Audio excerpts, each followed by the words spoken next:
Olá, aqui é Silvio mais uma vez do canal Oração e Palavra.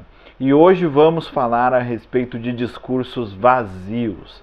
Existem pessoas por aí que estão com discursos vazios, que não servem para nada. E nós vamos estudar na Palavra de Deus, lá no livro de Timóteo, o que o apóstolo Paulo fala a esse respeito. Vamos lá. Ora, 1 Timóteo, capítulo 1, a partir do verso 3. Como te roguei quando partia para a Macedônia, que ficasse em Éfeso, para advertires alguns que não ensinassem outra doutrina, nem se ocupassem com fábulas ou com genealogias intermináveis, que antes produzem controvérsias do que o serviço de Deus na fé. Ora, o intuito deste mandamento é o amor que procede de um coração puro e de uma boa consciência e de uma fé não fingida. Alguns se desviaram dessas coisas e se entregaram a discursos vãos, discursos vazios. Querem ser mestres da lei, mas não entendem nem o que dizem, nem o que com tanta confiança afirmam.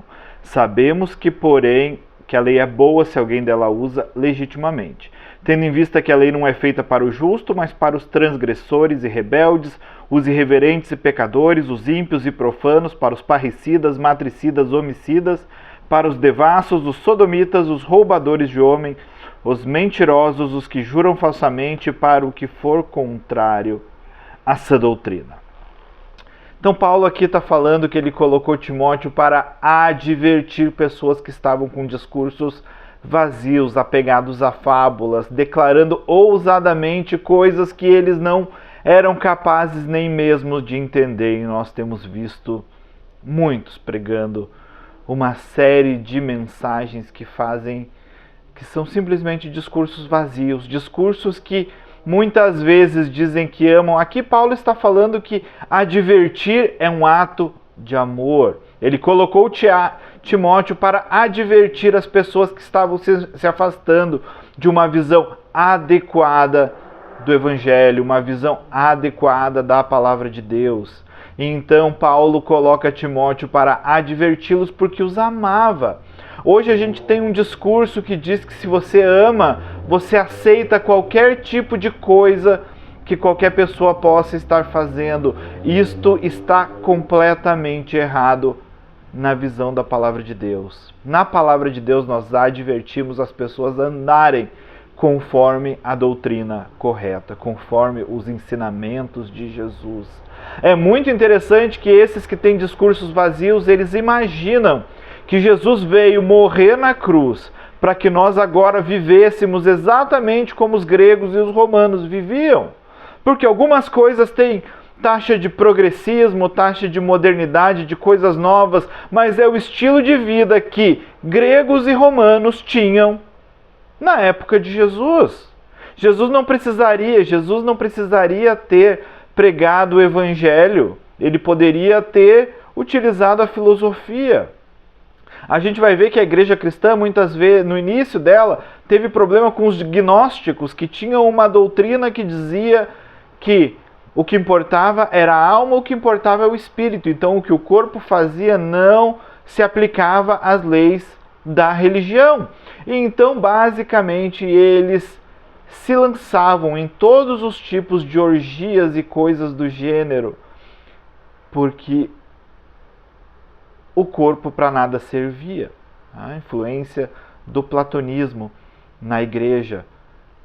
A mentalidade judaica sempre englobou o corpo no conceito de vida no corpo religioso, de vida na comunidade de fé. E é isso que precisamos entender. Jesus se preocupa com as nossas almas, mas se preocupa também com o nosso corpo. O ser humano ele é corpo, alma e espírito. E a nossa justiça e os nossos atos de bondade eles se manifestam no corpo. Mas tem muitos por aí dizendo de que desde que você tenha boas intenções, desde que você tenha um coração caridoso e generoso, você pode fazer qualquer coisa com o seu corpo, porque você não está prejudicando ninguém. Paulo está falando, a lei é boa Tem muitos aí dizendo que a lei é má, que a lei não precisa ser aplicada nesse momento. Balela. A lei é boa. O problema é o ser humano, não a lei. Aquilo que a Bíblia diz que é justo, continua sendo justo. Queira tenha passado 1000, 2000, 10.000, 500.000 anos. Não importa. O processo é que muitos têm dado esperanças falsas para as pessoas, têm afastado essas pessoas de Jesus, porque têm pregado um discurso vazio. Paulo fala aos Coríntios que quando ele vai ver a mensagem de alguém, ele vai buscar ver poder, porque o evangelho não consiste de palavras, mas sim de poder. Tem muitas pessoas pregando um evangelho que não é capaz de transformar o ser humano. Por isso eles precisam liberar o ser humano para todos os tipos de pecado, porque o evangelho que eles pregam não é capaz de transformar o ser humano.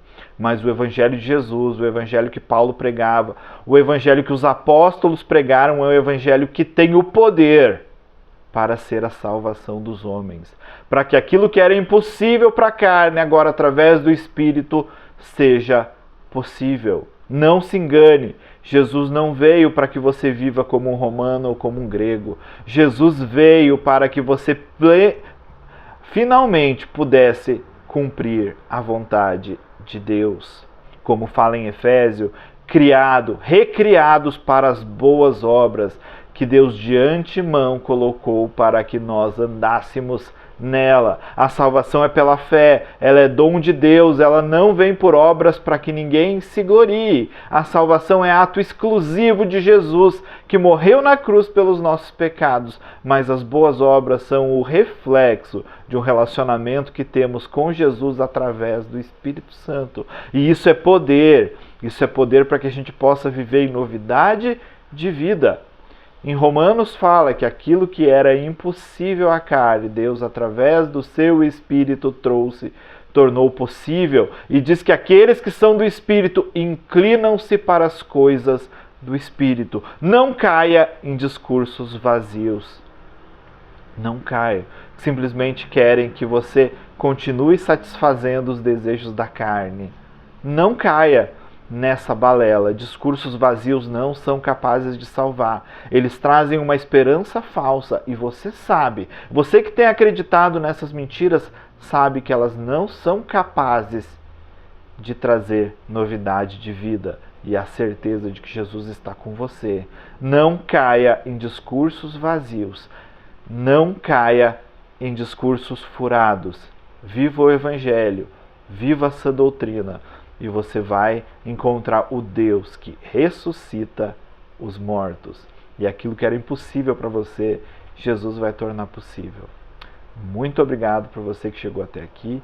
Compartilhe o vídeo, dê like, comente, faça o seu comentário. Você me ajuda a espalhar a palavra com simplicidade.